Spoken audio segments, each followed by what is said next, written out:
Salam, hər vaxtınız xeyir olsun. Bugün biz sizlərlə Xəlil Rıza Ulutürkün Qaytar Mənim Qüdrətimi Azərbaycan şeirinin izahına baxacağıq və qeyd edim ki, bu izah şeirlə bağlı gördüyünüz, eşitdiyiniz ən dərin təhlil olacaq.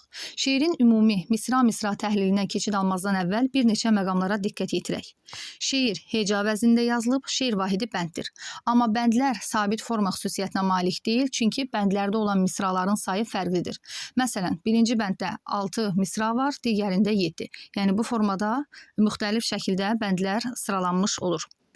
Misralar fərqlidir. Bütünlükdə indi qeyd etdiyimiz məqamdır, 6-lıq və 7-lik şəklindədir demək olmur, çünki bəzilərində 6, bəzilərində də 7 misra vardır və şeir satirik deyil. Bizə elə gəlir ki, şairin pafoslu çıxışından satirik şeirdir, amma satirik şeir deyil. Qarabağ uğrunda şəhid olanlarının qisasını almağa çağırış əks olunub şeirdə. İndi digər məqamlara da təhlil ərzində baxarıq. Şeirin misralarında qafiyə sistemi 4A, BB şəklində və 5A, BB şəklindədir. Buna da diqqət yetirək nə deməkdir? Birinci bəndimizdə 6 misra olduğu üçün 4A, BB şəklində qafiyələnmişdir və ikinci bəndimizdə isə 7 misra olduğu üçün 5A, BB şəklində azadlığı növrağı BB şəklində qafiyələnib. Bütün bəndlərdə son 2 misra eyni qafiyələnir. Yəni bu fikir doğrudur. İndi diqqət yetirin. Həm də ağı, torpağı eyni qafiyələndi. Azadlığı, torpağı, yenə də o növrağı, o torpağı. Yəni BB şəklində hər birində qafiyələnmiş oldu. Daxili bölgü əsasən 8/8-dir. Amma bütün bəndlərimizdə bu formada deyil. Həm də 4 bölgüsündə bəzi misralarımız bölünmüşdür. Misralar ümumilikdə 16 hecadan ibarətdir. İndi keçək misra-misra təhlillərə əlavə qeydlər də edərik. Başım beynim tüstülənir, varlığımda kədər təlaş. Deməli, müəllif coşğundur, başının beyninin tüstüləndiyini qeyd edir və bu da nədən irəli gəlir? Müəllifin azadlıq istəyindən. Ümumiyyətlə, Ulutürkün yaradıcılığı başdan ayağa azadlıqla dolu, yəni o düşüncə ilə yazılan əsərlərdir. Gözlərimdə ildırımdır, damla-damla axan qan yaş. Gözündən axan yaşı müəllif ildırıma bənzədir. İldırım motivi bir çox əsərlərdə keçib, yəni bizim çərçivə sənədimizdə olan bir çox əsərlərdə bu məqam var, ildırıma bənzədilmə.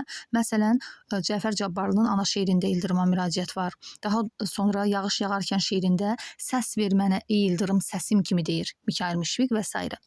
Mən yenidən doğulmasam, daşam inan qupquru daş. Müəllif istəyir ki, yenidən doğulsun, yenidən bu həyata atılsın, yoxsa deyir, bunu etməsəm daşa, quru bir daşa çevriləcəm, yenə də o formada qalacam. Taqətim ol, qeyrətim ol, qoy dirçəlim yavaş-yavaş. Bu taqət qeyrəti də o vətənindən istəyirdi. Deyir, vətən, taqətim, qeyrətim ol ki, mən dirçəlim. Əgər vətən onu dirçəltməsə, müəllif doğulmayacaq yenidən və elə daş olaraq da qalacaq. Sənsən həsrət gözlərimin həm qarası, həm də ağı. Vətəni gözlərinin qarası ağı adlandırır və gözləri həm də müəllifin həsrətlidir. Niyə həsrətlidir? Çünki vətəni bütöv görmək istəyir, azadlığa həsrətdir bu gözləri müəllifin. Qaytar mənim qüdrətimi, odər yurdu, od torpağı. Vətənin adının etimologiyasına işarə edilmişdir. Yəni bu şeirdə. Odər yurdu od deməkdir, yəni od torpağı, odər yurdu. Azərbaycan adında da, yəni toponimin adındakı Azər sözü də elə od deməkdir. Yəni od torpağı, odlar yurdu olmağımıza işarə var. Belə bir işarə həm də Məmməd Arazın Azərbaycan Dünyam mənim şeirində var. Orada da deyir ki, hər daşından alov dilli ox. Orada da vətənin adına, toponimin adına, etimologiyasına işarə edilmişdir. Deməli, vətəndən qaytar mənim qüdrətimi deyərək istəyi oldu müəllifin. Mən bilirəm dərdlərini yumruğunda sıxacaqsan. Vətənin dərdli olduğunu deyir. Başımız çox bəlalar çəkib, yəni. Və bilir ki, müəllif, bu dərdləri yumruğunda sıxacaq bu vətən, yəni üzüğa çıxacaq və qalib gələcək hər şeyə. Sən bu dipsiz cəhənnəmdən çıxacaqsan. Yəni, sənə olan bu haqsızlıqların öhdəsindən gələcəksən. Çünki vətən üzü ağdır. Yəni, haqq savaşında biz haqlı tərəfik. Nurlu dağsan, zülmət dağı devirəcək, yıxacaqsan.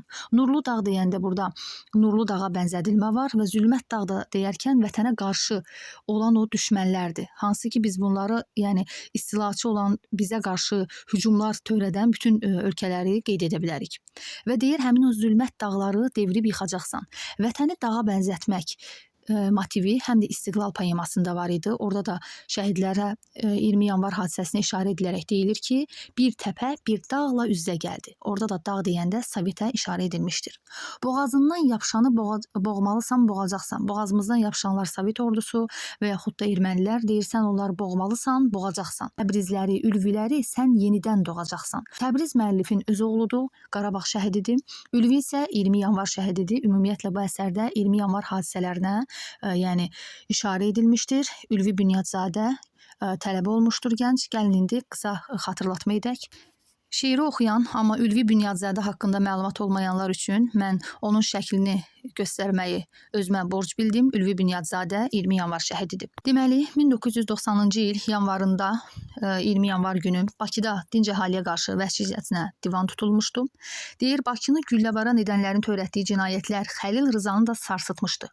O bütün qüvvəsi ilə gecə-gündüz dincilik bilmədən ürəyini məşələ çevirib xalqı düşmənlərə qarşı mübarizəyə səsləyirdi. Xarici ölkə jurnalistlərinə verdiyi müsahibələrdə 20 yanvar hadisələrini dünyaya, ictimaiyyətə çatdırmağa çalışırdı. Həm də onu qeyd edim ki, Ulutürkün köhnə məktubları var və həmin o məktublarda Ülvinin adını dəfələrlə çəkir. Yəni Ülvi Bünyadzadə haqqında məlumatlar yer alıb həmin məktublarda. Öz bətnindən doğacaqsan istiqlalı, azadlığı. Müəllif qeyd edir ki, öz bətnindən vətən istiqlalı, azadlığı doğacaqdır və Təbriz, Ülvi kimi oğlanlar yenidən doğulacaq bu vətəndə. Vətən yəni igidlərsiz qalmayacaq.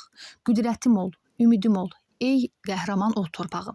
Qüdrətinin, ümidinin olmağını istəyir vətəndən. Yəni müəllif və ey qəhrəman ol torpağı deyir. Qəhrəmanların adını çəkdikdən sonra vətəni qəhrəman yurt kimi qələmə verir. Ey qəhrəman ol torpağı. Vətənin, xalqın qəhrəman olmağı məqamı İstiqlal marşı şeirində də var. Orada da müəllif bayrağa müraciət edərək deyirdi ki, qəhrəman xalqıma bir gül. Çatma deyir qaşlarını, çöhrəni. Ey qəhrəman, burada da ey qəhrəman ol torpağı. Nə bağ ata əfsanədir, nə Nizami, nə də Babək. Bağ ata əfsanəsinə toxunulur burada. Bu da İsa Muğannanın əsərindən, yəni əsərində öz əksini tapan məqamdır. Həmin əsərlə bağlı da əlavə olaraq tanış ola bilərsiniz. Nizaminin Babəkinin adını çəkir. Babək bizim Xürrəmlər hərəkatının rəhbəri olmuşdur. Yəni öz igidliyi ilə ad çıxaran biri olmuşdur tariximizdə. Babəkin adını çəkir. Deyir ki, bunların heç biri əfsanə deyil. Sən deyir, onlardan güc-qüvvət al. Gözlərinə deyir, Nəiminin, Nəsiminin şəklini çək. Bu şəxslərin adlarının çəkilməyi təsadüfi deyildi. Çünki onlar öz mübarizələrində ardıcıl olmuşdur. Yəni daim mübarizə aparmışlar cəsarətli şəkildə. Babək, Nəimi, Nəsimi öz hərəkatlarında, təriqətlərində həqiqəti dəfn etmək istəyənlər gəbərəcək. Şeirin bu misrasında müəllif xarici dövlətlərə işarə edir. Həqiqəti dəfn etmək istəyənlər, yəni hansı dövlətlər ki, Azərbaycana qarşı dayanırlar, onun haqq savaşını qəbul etmək istəmirlər, həmin o dövlətlər gəbərəcək. Bağrı yanmış Qarabağın bir də qalxıb göyərəcək. Qarabağı bağrı yanmış hesab edir. Yəni deyir ki, Qarabağın sinəsində o qədər yəni əzablar var ki, bağrı yanıb Qarabağımızın və bir də o qalxıb göyərəcək. Müəllif inanır ki, Qarabağımız yenə güllük gülistana çevriləcək və 1994-cü ildə, 90-cı illərdə yazılan bu şeirin biz həqiqi, yəni real əyani sübutunu artıq görürük. Doğrudan da Qarabağımız indi dirçəlir, göyərir, çiçək-çiçək, yəni ləçək-ləçək göyərdiyi günləri biz görürük. Göyərəcək çiçək-çiçək, lalə-lalə, ləçək-ləçək. Gözlərimin çeşməsi ilə suvarıram o növrağı. Deməli, gözlərinin çeşməsi ilə, yəni suyu ilə o növrağı, Qarabağın o çiçəklərini suluyurmuş ki, Qarabağ çiçək açsın, göyərsin, gözəlləşsin. Növrağımsan, bayrağımsan, o dər yurdu, o torpağı. Vətənin növrağı, bayrağı hesab edir. Vətənə, yəni belə şəkildə müraciət edir. Fikir verin, o dər yurdu, o torpağı ifadələri bütün bəndlərdə qoşa şəkildə keçmir. Məsələn, ikinci bənddə o dər yurdu ifadəsi yoxdur və digərlərində. Ballı qaya, ərim gəldim, xaçın dərbənd cıdır düzü. Cıdır düzünün adı da çəkilmişdir.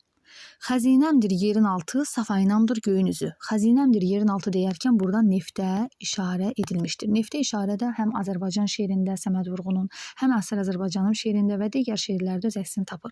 Safaynamdır göyün üzü, vətənin gözəl səmalarına diqqət yetirilib. O çöllərdə Təbrizimin əl həniri ayaq izi. Bax, bu sadaladığı yerlər Təbrizin Qarabağ müharibəsi dövründə şəhid olarkən gəzdiyi, uğrunda mübarizə apardığı yerlərdir. Deyir, o yerlərdə Təbrizimin Əl-Həniri ayaq izi var. Ümumiyyətlə Ulu Türk azadlıq carçısı olan bir şair olub və oğlu şəhid olarkən o otağa girmiş və həyat yoldaşına demişdi ki, yoldaşım, gözün aydın olsun, oğlumuz şəhid oldu. Yəni oğlunun şəhidliyini belə bu cür qarşılamışdı bu ata. Müəllifin Qarabağla istəyi var. Deyir, qoy bürüsün Qarabağı, gül sərgisi, gül dənizi.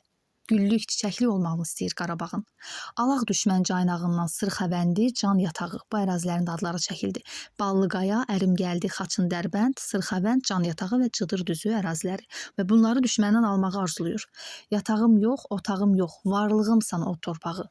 Yəni yataq, otaq varlığın yanında çox kiçik predmetlərdir. Deyirsən mənim yatağım, otağım deyilsən, sən mənim bütün varlığımsan o torpağı, yəni vətən, Azərbaycan. Qudurğanlar dinc durmasa daşqın tufan olasıyam. Qudurğanlar deyərkən Azərbaycana tərəf hücuma keçmək istəyənlər nəzərdə tutulur. Deyilir ki, onlar dinc durmasa mən daşqın tufan olasıyam.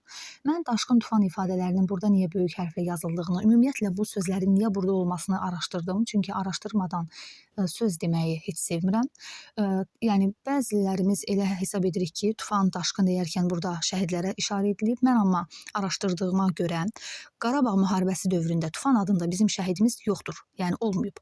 Daşqın, tufan sözlərinin burada yazılması ekoloji bir hala işarə edilmişdir. Yəni daşqın, tufan ekologiyada böyük bir, yəni təbiət hadisəsinin adıdır. Deyir, mən o qudurğanlar dinc durmasa daşqına, tufana çevriləcəm. Yəni tufan da odur ki, yeri göyü, yəni xarabalığa çevirir. Daşqın gəlir, sel basır, su aparır. Yəni bunlara deyir çevriləcəm mən. Niyə böyük hərflərlə yazılıb? Bu da müəllifin pafoslu çıxışına işarə edir. Yəni müəllif oxucuya daşqına, tufana həqiqətən çevriləcəyini oxucuya inandırmaq istəyir. Bunu böyük hərflə yazılmasının səbəbi yəni budur. İnsan adlarını ifadə etmir. Yəni daşqın, tufan adları burada insan adını ifadə etmir. Və eyni məqam həm də Məmməd Arazın Azərbaycan Dünyam mənim şeirində də var idi. Orada da yadınıza gəlirsə Azərbaycan deyiləndə ayağa dur ki, həmin o misrada Azərbaycanın bütün hərfləri böyük hərflərlə yazılıb və onu da araşdırmışam.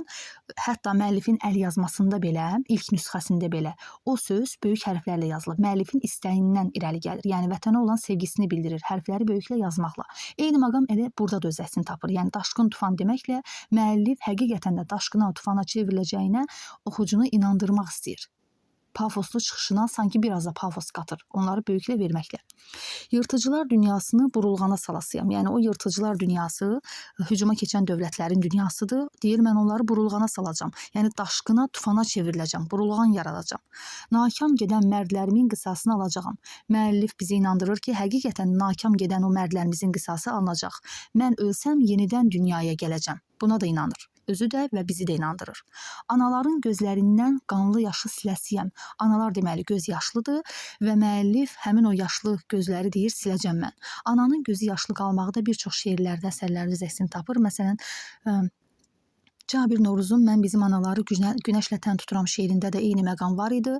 Deyir ki, bir gözü ilə ağlayıb, biri ilə gülən analar. İnan mənə, əbədisən, ey bəşərin haqq bayrağı. Artıq keçdi bayrağa müraciətə.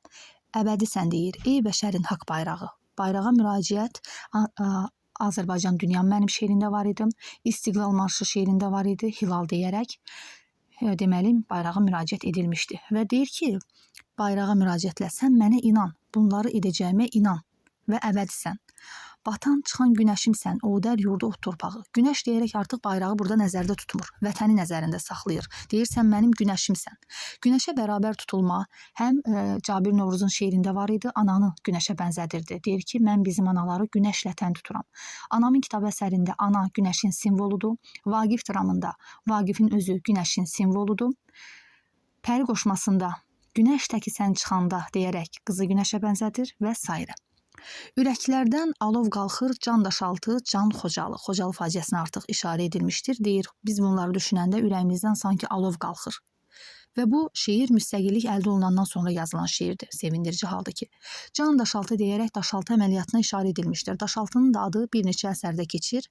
Daşaltı çayına yol vermək üçün Şuşa şeirində keçən cümlə. Daşaltı ərazisinin adı olaraq, yəni keçdiyi bir əsərdə Xurşidbanın Natəvan əsərdir, 9-cu şəkildə Knyaz pəncərədən, yəni gizli şəkildə Natavanın otağına daxil olur və orada deyir ki, atları daşaltıda qoyub gəlmişəm. Natavana problem olmasın deyə. Və burada isə daşaltı əməliyyatına işarə edilmişdir. Pulemyotlar, toplar coşdu, sovrul göyə yan Xocalı. Xocalının necə işğal edilməsinə işarə edilib. Deyir, pulemyot və toplar coşmuşdu həmin gün. Dağın daşın başdan başa qan dənizi, qan Xocalı. Qan dənizinə çevrilmişdi Xocalı həmin gün. İnsanların qanı sanki dənizi xatırladırdı. O dəhşəti, o vəhşəti min illərlə an Xocalı.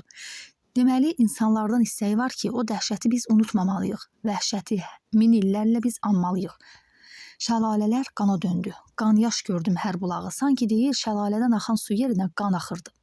Boynu bükük bənövşəni kimlər qırdı, o torpağı. Və burada müəllif sual ünvanlayır ki, bunu kimlər qırdı? Təbii ki, bu bədii sualdır. Bunu qıranlar məlum idi, ermənilər idi. Bizə qarşı hücuma keçənlər idi və s. Qaranlıqda oğru kimi yurda gecə girdi onlar. Düşmənin qaranlıqda oğru kimi yurda girməyini təsvir edir. Oğru kimi, yəni təşbih yaradılmışdır.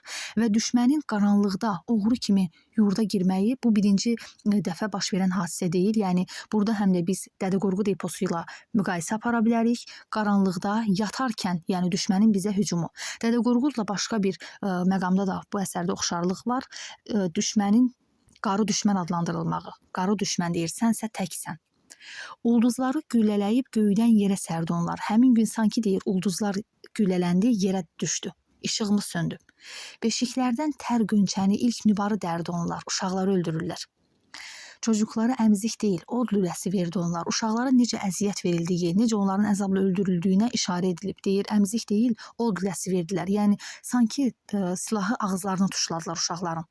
İsti külə döndərdilər bar üstündə min budağı. O bar üstündə min budaqlar uşaqlardır. Metonimiya yaradılmışdır. Deyir, onlar hələ yenicə həyata qədəm qoymuşdular, yenicə doğulmuşdular. Amma elə barın üstündəcə, yəni inkişaf etdiyi bir vaxtda isti külə döndərirlər, yandırırlar. Onları öldürürlər.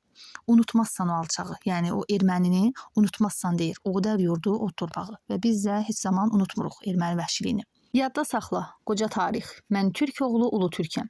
Qoca tarix ifadəsində epitet işlənmişdir. Müəllif düşmənə yox, tarixə müraciətlə özünün kim olduğunu qeyd etmiş olur və tarixə müraciət etməkdə səbəbi də odur ki, kimliyini təsdiqləsin. Mən türk oğlu ulu türkəm deyir. Əhrimənlər qarşısında sanma çökəm, boyun bükəm. Əhrimənlər dedikdə erməniləri nəzərdə tutur. Deyir ki, onların qabağında sanma ki, mən boyun büküm, çöküm. Bircə kişi qalsam belə, yenə deyir, tək deyiləm. Elə hesab etmə ki, mən təkəm və mən zamanın bütün dilimlərindəyəm. Dünənəm, bugünəm, gələcəyəm, hətta yerəm, göyəm. Sığmazım qəzəlində olduğu məqamdır. Həzrət Əlinin qılıncına bənzədir özünü. Deyir ki, oddan gərək bir qın geyəm. Yəni, qılıncı salmaq üçün olan əşyadır, həmin qın. Deyir, mənim o qınım belə oddan olmalıdır. Testlərdə bir neçə məqamlar salına bilər bununla bağlı. Həzrət Əliyəm demir, nə də Həzrət Əlini köməyə çağırmır. Ondan kömək ummur. Təkcə Həzrət Əlinin qılıncıyam deyir. Kəsib keçim xəyanəti, cinayəti, alçaqlığı. Deməli, niyə həmin qılınca özünü bənzədir? Yəni, həmin qılınc olmaq istəyir, xəyanəti, cinayəti, alçaqlığı kəsmək üçün. Eşqim, hüsnüm, cəlalımsan, Oğudər yurdu, od torpağı. Vətəni özünə eşq, hüsn, cəlal hesab edir. Deyirsən, mənim eşqimsən, hüsnümsən, cəlalımsan. Vətəni belə gözəl sözlərlə bənzətmək əsr Azərbaycanım şeirində də var. Orada da qeyd edilir ki, eşsiz yurdumu, yəni tayı bərabərlik olmayan Azərbaycan. Əhrimənlər yuvasını darmadağın edəcəksən. Yəni, ermənilərin yuvasını dağıdacaqsan. Qalxıb sabah aya, Marsa, ulduzlara yetəcəksən. Yəni, sən daha da ucalacaqsan. Və imtihanda, MİQ imtihanında düşən bir məqamdır. Ulduzlardan kömək istəmir müəllif. Ulduzları köməyə çağırmır. Sadəcə deyir ki, ulduzlara yetəcəksən sən. 6 milyard insanlığam. Qarı düşmən ifadəsi də Dədə Qorqudda keçən məqamdır. Sən isə deyir, təksən. Müəllif özü 6 milyard insanlıqdır. Yəni, bütün dünyada olan insanları özünə köməkçi, arxa hesab edir və burada həm də insanlar təkcə müəllifə tərəf deyirlər. İnsanlar həm də haqqın tərəfindədirlər, haqqa tərəfdardılar. Sənsə deyir, düşmən, təksən. Zəhər saçan bir əlfisən, tor quran bir hörümçəksən. Düşməni zəhər saçan bir əlfi ilana, həm də tor quran hörümçəyə bənzədir. Təpiyimin altındaca gəbərəcək, öləcəksən. Təbərrikim tutiyam bil, Qaradağı, Qarabağı.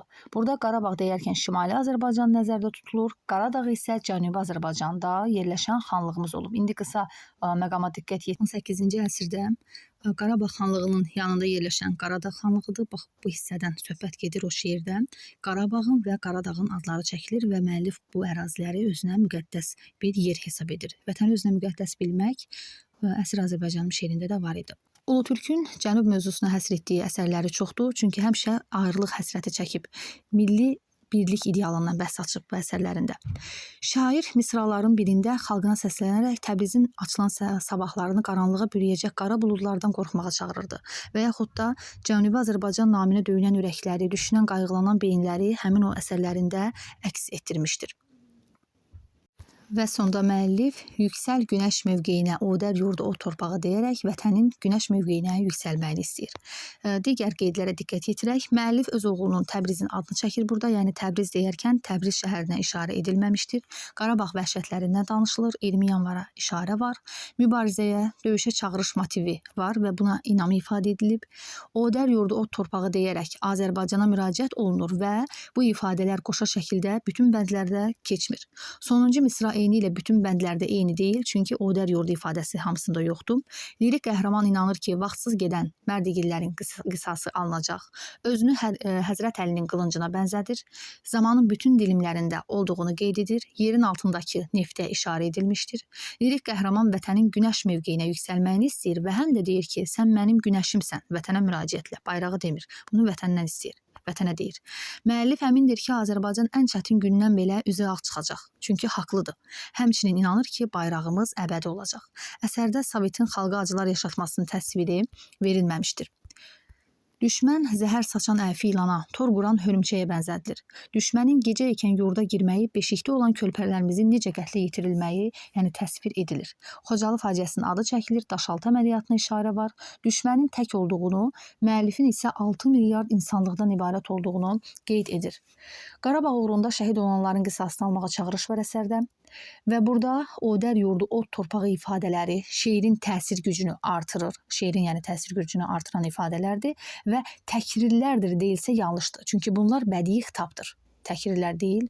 Hər bənddə yalnız o torpağı ifadəsi təkrarlanır. Gələcəyə ümid var bu əsərdə. Necə ki, şəhidlər İstiqlal poemasında, əsr Azərbaycanım şeirində var, eləcə də bu əsərdə. Müstəqilliyin yenidən doğulacağına inanır müəllif.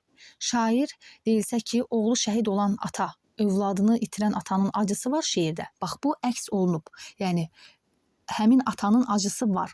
Lakin ata bundan dolayı bədbinliyə qapılır deyilsə, bu yanlışdır. Təbii ki, bir acı var. Ata, yəni şəhid olan oğlun atası olaraq bir acı var. Amma bədbinliyə qapılmır. Digər dövlətlərə işarə edilmişdir. Həqiqəti dəfn etmək istəyənlər deyərək, yəni bu misrada digər dövlətlərə işarə var və haqq nazilər ancaq üzülməz ifadəsi də öz əksini tapıb əsərdə. Qarabağı bağrı yanmış hesab edir, şeir satirik deyil, digər dövlətlərin dəstəyi yoxdur əsərdə. Xocalının unudulmamasını istəyir, şərti var müəllifin. Şərt də bundan ibarətdir ki, qudurğanlar deyir, dinc durmasalar mən daşqın tufan olasıyam. Qaradağı, Qarabağı özünə müqəddəs tutiya hesab edir. Qarı düşməni ifadəsi keçir Dədə Qorqudda olduğu kimi. Anaların göz yaşını siləcəyini bildirir müəllif. Şeir ümumilikdə nikbinliyi ifadə edir. Yəni ümumilikdə biz buna nikbin şeir deyirik. Azadlığın qəsdinə duranlara şair nifrət edir. Özünü tək hesab etmir. Torpaqdan istəyi var və bu istəkdə taqətim ol, qüdrətim ol istəyidir. Yəni torpaqdan istəyinə yer verilir. Tarixə müraciət var və bu da kimliyini təsdiqləmək üçün edilən müraciətdir. Yadda saxla, qoca tarix, mən türk oğlu ulu türkəm. Mövzu vətən dərdidir şeirdə və ideyası azadlıq mübarizəsidir. Mövzusu vətənin dərdi, ideya azadlıq mübarizəsi. Bağlı arzusuna yer verilib. Qarabağ istəyir ki, Qarabağ gül dənizinə bürünsün. Arzusu yəni bundan ibarətdir. Vətəni həm də günəşə bənzədir müəllif. Ümumilikdə şeirdə başa düşmədiyimiz ifadələr yoxdur. Şeirin dili tam aydındır. Təsvir var, yəni təsvirə, tərənnümə yer verilmişdir şeirdə. Yenidən igidlərin doğulacağına inan var. Xeyrin şər üzərində qələbəsinə inanır. Tərənnüm əsasında yazılıb şeir. Tarixi məqamlara işarə var. Daşaltı əməliyyatıdır, Xocalı faciəsidir, Qarabağ döyüşləridir, 20 yanvar faciəsidir. Yəni bir sıra tarixi məqamlara işarə edilib eyni vaxtda. Qarabağ müharibəsində şəhid olanların adları, yəni cəm şəkildə çəkilib deyilsə yanlışdır. Çünki şəhidlərdən biri 20 yanvar şəhididir, digəri isə Qarabağ şəhididir. Müəllifin öz oğludur. Əsərdə nankor düşmənlərin törətdikləri vəhşiliklər nəzərə çatdırılır. Müstəqilliyimizin, azadlığımızın qəsdinə duranlara nifrət ifadə edilib müəllif tərəfindən. Ermənilər əhrimən adlandırılır və şairin tarixə bir müraciəti var. Həm deməli tarixə müraciəti, həm bayrağa, həm də vətənə, Azərbaycana müraciətinə yer verilib. Şeirdə tarixi şəxsiyyətlərin adları çəkilir. Bağata, Nəsimi, Nəyimi, Ülvi, Təbriz, Nizami, Babək bunlar yəni sadalanır. Xocalı faciəsinə işarə və Xocalının unudulmamasına tövsiyəsi var müəllifin. İşğalda olan yerlərin adları göstərilir. Ballıqaya, Ərimgəldi, Xaçın Dərbənd, Cıdırdüzü, Qarabağ, Sırxavənd, Canyataq, Xocalı və s. Düşmən zəhər saçan əfi ilana və tor quran hörümçəyə bənzədilir. Sovetin xalqa acılar yaşatmasının təsviri yer tutmamışdır. Bu qədər. Ümid edirəm ki, izah, təhlil sizlər üçün çox faydalı oldu. Belə izahların ardından gəlməsini istəyirsinizsə kanala abunə olun və bəyənməyi unutmayın. Sizlərlə mən idim Aytac müəllimə. Sağ olun.